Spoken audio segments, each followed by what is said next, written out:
નમસ્કાર, જય માતાજી, જય ભવાની. હું યુવરાજસિંહ જાડેજા તમામ ક્ષત્રિય સમાજના ભાઈઓ, બહેનો અને વડીલોને એક વાત કરવી છે. ગતરોજ ગુજરાતમાં મંત્રીમંડળની ફેરરચના કરવામાં આવી. એમાંથી ક્ષત્રિય સમાજે ધડો લેવાની જરૂર છે. કેમ કે તમે કરેલા ત્યાગ કે આપણા વડવાઓએ કરેલા જે બલિદાન છે, આજે એનું મૂલ્ય શું મળી રહ્યું છે. એક સમયે પાયાના પથ્થર હતા, આજે કેબિનેટમાં કઈ જગ્યાએ સ્થાન મેળવી રહ્યા છે. કેટલોક સમય તમે ઇતિહાસને ગા કરશો, ઇતિહાસને વાગોળિયા કરશો. યાદ કરો, ઇતિહાસમાં તમે ક્યાં હતા અને વર્તમાનમાં તમે ક્યાં છો. એ યાદ કરવાનો સમય આવી ગયો છે. કેમ કે જયારે લોકશાહી આવી અને લોકશાહી પછી જે સરકારો બની, એમાં માધવસિંહ સોલંકીનો સમય યાદ કરો. 11 મંત્રીઓ હતા, કેબિનેટ કક્ષામાં પણ મંત્રીઓ હતા. શંકરસિંહ વાઘેલાનો સમય યાદ કરો, 8 મંત્રીઓ હતા.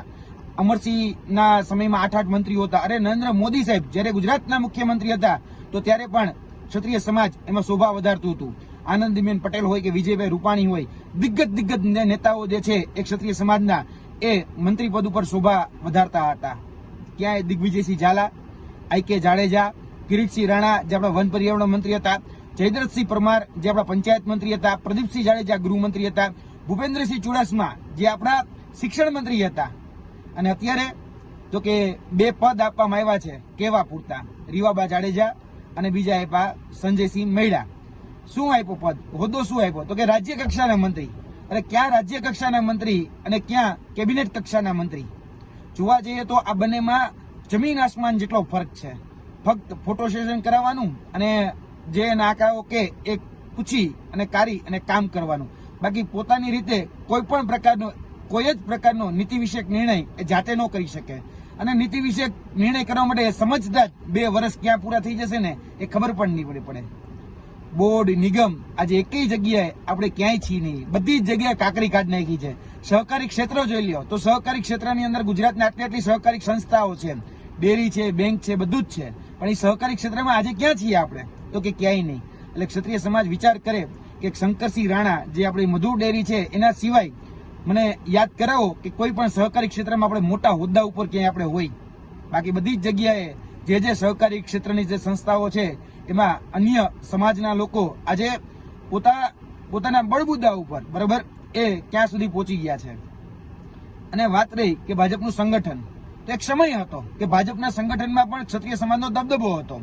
શંકરસિંહ વાઘેલા, રાજેન્દ્રસિંહ રાણા એટલે કે રાજુભાઈ રાણા, પ્રદીપસિંહ વાઘેલા એટલે કે પ્રદીપસિંહ બકરાણાવાળા, કૌશલ્ય કુંવરબા એટલે કે કૌશલ્ય કુંવરબા રાજ, આ બધા જ એક સમય હતો કે જ્યારે પાયાના પથ્થર તરીકે કામ કરવાનું હતું. જ્યારે ભારતીય જનતા પાર્ટીને મજબૂત કરવાની હતી ત્યારે લોકો પાયાના પથ્થરમાં હતા. અને આજે ક્યાં છે?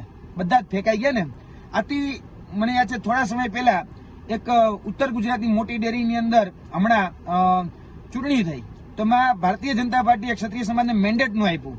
એટલે એ દિલીપસિંહ બારડે અપક્ષ ઉમેદવારી કરી. તો એ અપક્ષ ઉમેદવારી કરીને તેમાં ક્ષત્રિય સમાજના જે બાળકો જે ડેરીની અંદર કામ કરતા હતા એને છૂટા કરી દેવામાં આવ્યા. તો પણ આપણે કશું જ કઈ ન કરી શક્યા. ભાજપે લોકસભાની એક પણ ટિકિટ એક ક્ષત્રિય સમાજને ન આપી તો પણ ક્ષત્રિય સમાજ કઈ ન કરી શક્યું. પાયાના પથ્થરમાં બધા જ લોકો હતા, ક્ષત્રિય સમાજ હોય, બ્રહ્મ સમાજ હોય, આહિર સમાજ હોય. આજે બધાની અવગણના કરવામાં આવે છે. આજે 162 માળનું બિલ્ડિંગ બની ગયું, બરાબર, 162 માળનું. જે લોકોએ પાયાના પથ્થર તરીકે કામ કર્યું એ આજે એક પણ જગ્યાએ દેખાતા નથી, બરાબર. અને હંમેશા જોવા જઈએ તો ક્ષત્રિય સમાજને નીચો પાડવામાં આવે છે.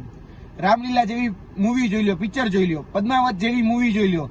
હમણાં થોડા સમય પહેલા કહી શકાય કે રાજકોટના રતનપર ખાતે જે આંદોલન થયું, અસ્મિતા આંદોલન, પાઘડી ઉછાળી દેવામાં આવી અને જાહેરમાં પોલીસે માતા બહેનોની સાડીઓ ખેંચી તો પણ આપણે કાંઈ ન કરી શક્યા.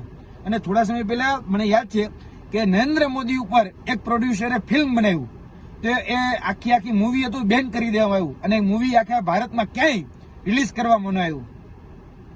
આજે ક્ષત્રિય સમાજને ખરાબ ચિત્રોમાં કોઈ જગ્યાએ બાકી રાખવામાં નથી આવતો. અને ક્ષત્રિય સમાજની સાથે જયારે આ પ્રકારનું વર્તન થાય છે ત્યારે એની ઉપર કેસો દાખલ કરવામાં આવે છે અને કેસો ક્યારેય પાછા ખેંચવામાં નથી આવતા. આજે કહી શકાય કે અસ્મિતા ઉપર લાંછન લાગે ત્યારે જે ક્ષત્રિય સમાજના ભાઈઓ બહેનો આગળ વધી અને જયારે લડાઈ લડે છે ત્યારે એની ઉપર જે કેસો થાય છે એ પાછા નથી ખેંચાતા અને એ પાછા ખેંચાવવા માટે કગરવું પડે છે. જ્યારે અન્ય રાજદ્રોહ સુધીના કહી શકાય ગુના હોય તો રાજદ્રોહ સુધીના ગુના એ પાછા ખેંચાય છે. થોડા સમય પહેલા અમરેલીની અંદર એક બેનની ઘટના બની હતી તો એમાં 2 દિવસ પહેલા જ એ સમરી ભલાઈ ગઈ એટલે કે કેસ પાછો ખેંચી લેવામાં આવ્યો. મારે ક્ષત્રિય સમાજને કેવું છે, તમે જેને વફાદાર રહી રહ્યા છો શું એ તમારા માટે વફાદાર છે? ક્યારે એ લોકો તમને વફાદાર રહ્યા છે? આજે પાયાના પથ્થરો હતા, આજે એ વટવૃક્ષ બની ગયું, તો આજે તમારી કાકડી કાઢી નાખી છે.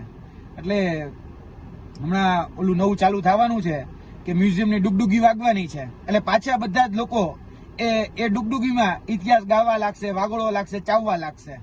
ક્યાં સુધી ઇતિહાસને ગા કરશો? ક્યારેક ઇતિહાસ રચો તો ખરી. એક ક્ષત્રિય સમાજને મારે કહેવાનું છે, 78 વર્ષે હવે મ્યુઝિયમ બનવાની વાત ક્યાંક હમણાં 31 ઓક્ટોબરે કે હમણાં થોડા દિવસોની અંદર મૂકવાની છે, તો પાછા ડુગડુગી લઈને એને પાછું ગુણગાન ગાવા લાગશો. બાકી યાદ રાખજો, ગમે એટલી સમિતિ હોય, ગમે એટલા સંગઠન હોય, ગમે એટલી સેનાઓ બનાવી લ્યો, કશું જ ફરક પડવાનો નથી. એક સામાન્ય કેસ સુદ્ધા પણ પાછું ખેંચવા માટે કગરવું પડે છે. અને એ લોકો જે આજે કહી છે કે સત્તાની અંદર ક્યાંક પોતાનું પ્રભુત્વ દેખાડી રહ્યા છે, પોતાનું સમાજની એકતા દેખાડી રહ્યા છે ને, એ સમાજ પાસેથી કંઈક શીખો. હું ઈર્ષા કરવાનું જરાય નથી કરતો, પરંતુ કમસે કમ એની પાસેથી શીખો તો ખરી. આજે એની પાસેથી શીખ લો કે એકતા શું કરી શકે છે. આજે સમાજના ગમે એવડા મોટા રાજદ્રોહ જેટલા કેસ હોય તો પણ પાછા ખેંચાઈ જાય છે. એક સરઘસ કાઢવામાં આવ્યું હતું અમરેલીની અંદર દીકરીની અંદર, તો એની અંદર સમરી ભરાઈ જાય છે. અને આપણા પદ્માવત વખતેના કે બીજા ત્રીજા જે કેસો છે એની ઉપર આજ દિન સુધી એ કોઈ કેસ પાછા નથી ખેંચાતા. યાદ રાખજો, એક સમયે રાજા હતા અને રાજામાંથી રંક બની ગયા છો, રાજામાંથી રજ બની ગયા છો. આજે પક્ષીમાંથી મહેરબાની કરીને બહાર આવો. તમે તમારા જે યુવાઓ છે, બરાબર, જે પણ આગેવાની લઈ રહ્યા છે, એને મહેરબાની કરીને થોડો ઘણો સપોર્ટ કરો, થોડા ઘણા પ્રમોટ કરો. આજે કોઈ પણ પક્ષમાં હોય, આજે જોયું અન્ય સમાજના લોકો એ કોઈ પણ પક્ષમાં હોય, એ પોતાનો સમાજનો દીકરો કે દીકરી આગળ વધતા હોય ને તો એને હાથ આપે, પગ નો ખેંચે. એટલે મહેરબાની કરીને એમાંથી કંઈક શીખો. મહેરબાની કરીને પગ ખેંચવાનું એ બંધ કરો. પક્ષી ભૂલી અને સમાજનો વ્યક્તિ જો આગળ આવતો હોય ને તો મહેરબાની કરીને સપોર્ટ કરો, બરાબર. બાકી આજે જે આ કહી શકાય કે મંત્રીમંડળની અંદર જે થઈ રહ્યું છે એમાં એટલું તો મારું એક ટકોર છે જ કે તમારી કાર ખરાબ હોય ને, કાર એટલે કે ગાડી ખરાબ હોય ને, તો ડ્રાઈવર બદલવાથી કશું નથી થવાનું, તમારે તમારી પૂરેપૂરી કાર જ બદલવી પડે છે. એટલે સમજૂને ઈશારો કાફી છે. અને ક્ષત્રિય સમાજને પણ કહેવાનું કે ભાઈ આ બધી જ વાતમાંથી ક્યાંક ધડો લ્યો. ભૂતકાળમાં એટલે કે ઇતિહાસમાં તમે ક્યાં હતા અને વર્તમાનમાં તમે ક્યાં છો એ સમજવાનો સમય એ આવી ગયો છે. અને આમાંથી ધડો લઈને જો આગળ વધશો તો હું ચોક્કસપણે માનું છું કે આ જે બાબતો છે એ બાબતોની અંદર આગળના દિવસોની અંદર કોઈ જગ્યાએ કોઈ સારો વ્યક્તિ કાં તો કેબિનેટમાં પહોંચશે, કાં તો મંત્રીમંડળમાં સુધી પહોંચશે, ત્યાં પછી એ બોર્ડ, નિગમ કે અન્ય ચેરમેનો કાં સહકારી ક્ષેત્રમાં આગળ વધશે. પણ એકતાની જરૂર એક ક્ષત્રિય સમાજને છે.